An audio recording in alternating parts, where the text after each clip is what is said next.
같이 기도함으로 새벽기도 시작하겠습니다. 하나님 아버지, 하나님을 아버지라고 부를 수 있는 것이 얼마나 대단한 일인지 모릅니다. 천지를 창조하신 하나님이 나의 아버지가 되어주시고 지금도 나에게 말씀하기 원하시고 나의 기도를 들으신다라는 그 믿음의 확신 가운데 오늘도 살아갈 수 있는 자녀로서의 복을 경험케 하여 주옵소서. 예수님 이름 받들어 기도합니다. 아멘. 오늘은 빌립보서 4장 1절에서 23절, 빌립보서의 마지막입니다. 빌립보서 4장입니다. 그러므로 나의 사랑하고 사모하는 형제들, 나의 기쁨이요 면류관인 사랑하는 자들아, 이와 같이 주 안에 서라. 내가 유오디아를 권하고 순두개를 권하노니 주 안에서 같은 마음을 품으라. 또 참으로 나와 멍에를 같이 한 너에게 구하노니 복음에 나와 함께 힘쓰던 저 여인들을 돕고 또한 글레멘드와 그 밖에 나의 동역자들을 도우라. 그 이름들이 생명책에 있느니라. 주 안에서 항상 기뻐하라. 내가 다시 말하노니 기뻐하라. 너의 관용을 모든 사람에게 알게 하라. 주께서 가까우시니라. 아무것도 염려하지 말고 다만 모든 일에 기도와 간구로 너희 구할 것을 감사함으로 하나님께 아뢰라. 그리하면 모든 지각에 뛰어난 하나님의 평강이 그리스도 예수 안에서 너희 마음과 생각을 지키시리라. 끝으로 형제들아, 무엇에든지 참되며 무엇에든지 경건하며 무엇에든지 옳으며 무엇에든지 정결하며 무엇에든지 사랑받을 만하며 무엇에든지 칭찬받을 만하며 무슨 덕이 있든지 무슨 가림이 있든지 이것들을 생각하라. 너희는 내게 배우고 받고 듣고 본 바를 행하라. 그리하면 평강의 하나님이 너희와 함께 계시리라. 내가 주 안에서 크게 기뻐함은 너희가 나를 생각하던 것이 이제 다시 싹이 남이니 너희가 또한 이를 위하여 생각을 하였으나 기회는 없었느니라. 내가 궁핍함으로 말하는 것이 아니니라. 어떠한 형편에든지 나는 자족하기를 배웠노니 나는 비천에 처할 줄도 알고 풍부에 처할 줄도 알아. 모든 일 곧 배부름과 배고픔과 풍부와 궁핍에도 처할 줄 아는 일체의 비결을 배웠노라. 내게 능력 주시는 자 안에서 내가 모든 일을 할 수 있느니라. 그러나 너희가 내 괴로움에 함께 참여하였으니 잘하였도다. 빌립보 사람들아, 너희도 알거니와 복음의 시초에 내가 마게도냐를 떠날 때에 주고받는 내 일에 참여한 교회가 너희 외에는 아무도 없었느니라. 데살로니가에 있을 때에도 너희가 한 번뿐 아니라 두 번이나 나 있을 것을 보내었도다. 내가 선물을 구함이 아니오 오직 너에게 유익하도록 풍성한 열매를 구함이라. 내게는 모든 것이 있고 또 풍부한지라. 에바브로 디도 편에 너희가 준 것을 받음으로 내가 풍족하니 이는 받으실 만한 향기로운 제물이요 하나님을 기쁘시게 한 것이라. 나의 하나님이 그리스도 예수 안에서 영광 가운데에 그 풍성한 대로 너희 모든 쓸 것을 채우시리라. 하나님 곧 우리 아버지께 세세 무궁하도록 영광을 돌릴지어다. 아멘. 그리스도 예수 안에 있는 성도에게 각각 문안하라. 나와 함께 있는 형제들이 너에게 문안하고 모든 성도들이 너에게 문안하되 특히 가이사의 집 사람들 중 몇이니라. 주 예수 그리스도의 은혜가 너희 심령에 있을지어다. 오늘 빌립보서의 마무리죠.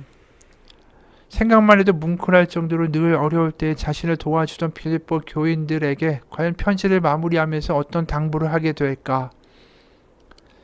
참 궁금하죠. 여기서 우리가 아는 유명한 구절이 나오죠. 4절. 주 안에서 항상 기뻐하라. 내가 다시 말하노니 기뻐하라. 근데 우리가 이 빌립보서에서 기쁨이라는 단어가 유독 많이 나옵니다. 기쁨과 관련된 단어들이 14번이나 나와요. 도대체 이 기쁨의 이유가 뭘까요? 빌립보서에서 기쁨을 강조하는 이유가 무엇일까? 그냥 슬퍼도 기뻐하라는 뜻일까? 우리가 빌립보서 2장 15에서 18절을 보면 거기에 힌트가 있습니다. 빌립보서 2장 15절에서 18절이에요. 그리하여 여러분은 흠이 없고 순결해져서 구부러지고 뒤틀린 세대 가운데서 하나님의 흠없는 자녀가 되어야 합니다. 그리하면 여러분은 이 세상에서 별과 같이 빛날 것입니다. 생명의 말씀을 굳게 잡으십시오. 그리하면 내가 다름질한 것과 수고한 것이 헛되지 아니하여서 그리스도의 날에 내가 자랑할 수 있을 것입니다. 그러니까 복음을 지키고 복음을 붙잡으라는 거죠. 그리스도의 날까지. 그리고 여러분의 믿음의 제사와 17 예배에 나의 피를 붓는 일이 있을지라도 나는 기뻐하고 여러분 모두 함께 기뻐하겠습니다. 여러분도 이와 같이 기뻐하고 나와 함께 기뻐하십시오. 그러니까 기뻐하라는 이유의 근거는 뭐냐 하면 복음을 붙잡고 그 다름질을 계속해서 그리스도의 날까지 살아가는 것. 그래서 이 사도 바울의 기쁨은 뭐냐면 그리스도의 날까지 믿음의 경주를 완주하며 그 믿음의 경주에 동행하는 사람들과 함께 살아가는 것. 그래서 이 기뻐하라는 이야기는 뭐냐 하면 그냥 슬플 때 의지적으로 기뻐하라는 말이 아니라 이 믿음의 경주를 끝까지 달려가서 그리스도의 날에 주어지는 궁극적인 종말론적 기쁨에 참여하자라는 거예요. 그 믿음의 경주를 포기하지 말자라는 말이 기뻐하자라는 말입니다. 그래서 5절에 오늘 4절에 기뻐하라 이렇게 말하고 5절에 바로 너희 관용을 모든 사람에게 알게 하라 주께서 가까우시니라. 주께서 가까우시다라는 종말적인 이야기를 붙여놓는 거죠. 그럼 이 믿음의 경주를 끝까지 달려가는 데 있어서 비결이 뭘까?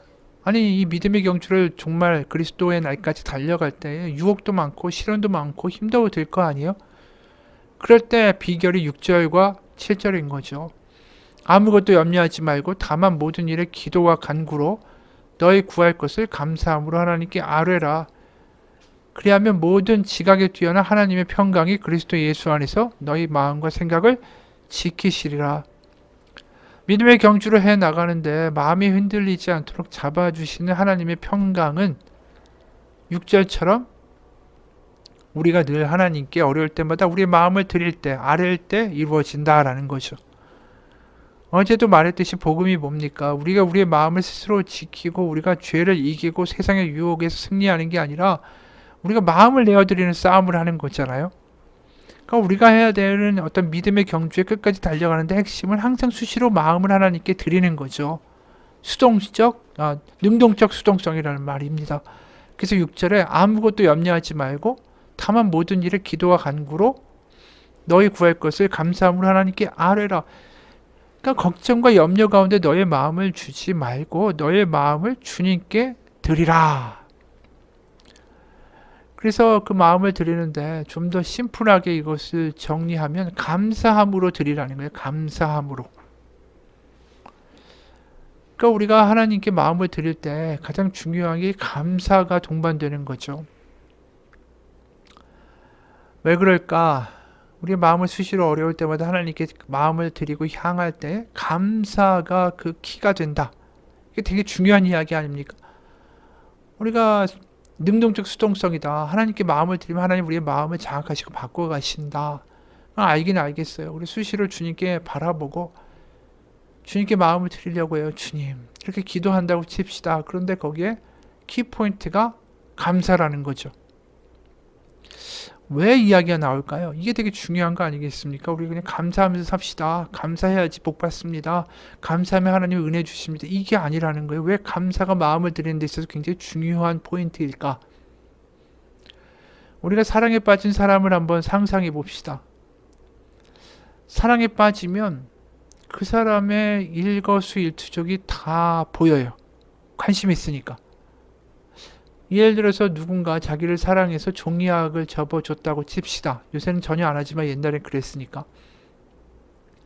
그럼 그 종이학이라는 종이라는 게 보이는 게 아니라 그 종이학을 접기 위해서 꼬부려서 몇 시간을 수고한 그 사람의 마음과 수고가 보이는 거죠. 그러니까 이기적인 사랑이 아니라 진정한 사랑에 빠지게 되면 늘 그 사람이 말을 할 때 그 사람의 수고와 마음이 엿보이는 거예요. 그러니까 사랑에 빠져 있는 사람이 그렇다면 하나님과 우리의 관계도 사랑이기 때문에 마찬가지인 거죠. 그러니까 하나님을 생각하고 마음을 딱 하나님을 바라볼 때마다 그 하나님이 우리를 향한 수고, 하나님의 열심, 특히 그 십자가에서 그 아들을 못 박으시고 그 십자가까지 그 아들을 보내신 하나님의 그 열심과 사랑, 수고, 마음, 심지어 성탄절에 그 아기 예수를 이 땅에 피처럼 구유까지 내려보내신 그 하나님의 마음, 그 마음이 우리 가운데 와닿으면 고마운 거죠. 감사한 거죠. 그래서 마음을 드릴 때 감사가 중요하다라는 거예요. 뭐냐면 감사는 하나님과 내가 사랑의 관계 가운데에 있다라는 것을 입증하는 증거이기 때문에, 그러니까 사랑하는 마음으로 그 마음을 하나님을 향하여 드릴 때 그분이 채우실 것이다 라는 말이에요. 그러니까 누가 이런 말을 합니다. 예수 믿는 사람들은 늘 하나님께 나아가려고 애써야 한다. 우리는 하나님께 잘 나아가지도 않을 뿐더러 그나마 나갈 때면 이거 해달라 저거 해달라 청구서를 들고 나간다. 그러면 안 된다. 하나님 앞에 늘 감사함으로 나아가야 한다. 이게 사실 그 밑에 깔려있는 게 이 이야기죠. 그러니까 감사함으로 아뢰란 이야기는 내가 하나님과 사랑에 빠졌다. 사랑의 관계에 들어있다. 바로 그 관계 안에서 하나님께 마음을 드리고 구하라는 거예요. 그러니까 마음을 드린다라는 게 그냥 추상적인 게 아니라 하나님과의 사랑에 빠진 마음을 드리라는 것이죠. 왜냐하면 율법 자체도 똑같은 이야기를 해요. 율법을 요약하면 하나님을 내 몸과 마음과 뜻을 다해서 사랑하고 내 이웃을 내 몸과 같이 사랑하라. 사랑에 빠지라는 거죠. 그러니까 성경은 계속해서 사랑을 이야기해요. 하나님은 사랑하자라고 부르셨는데 이스라엘 백성은 사랑은 됐고요. 내가 원하는 물질과 복만 주세요. 이 하나님의 짝사랑이 이스라엘에 의하여 거부당하는 역사가 구약의 역사입니다. 신약의 예수 그리스도의 십자가도 마찬가지예요. 나와 사랑하자. 그게 십자가가 바로 우리를 향한 하나님의 프로포즈다라는 것이죠. 그래서 우리가 예수님을 통해서 보게 되는 건 바로 하나님의 온전한 사랑, 그리고 그 사랑에 반응하도록 기다리신 하나님의 짝사랑의 모습이기도 하다라는 것입니다. 그래서 우리가 감사하다라는 마음으로 하나님을 바라보게 될 때는 그 마음의 수고가 느껴져서 이심전심이 돼서 하나님이 나를 향한 사랑이 있는데 이런 상황이 있다 할지라도 하나님, 나를 사랑하는 하나님께서 나를 선한 길로 인도하시겠죠.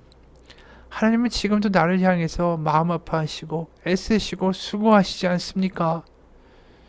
그분의 애타는 마음이 느껴지기 때문에, 절절하기 때문에 감사하면서 기도하며 나아가게 된다라는 거죠.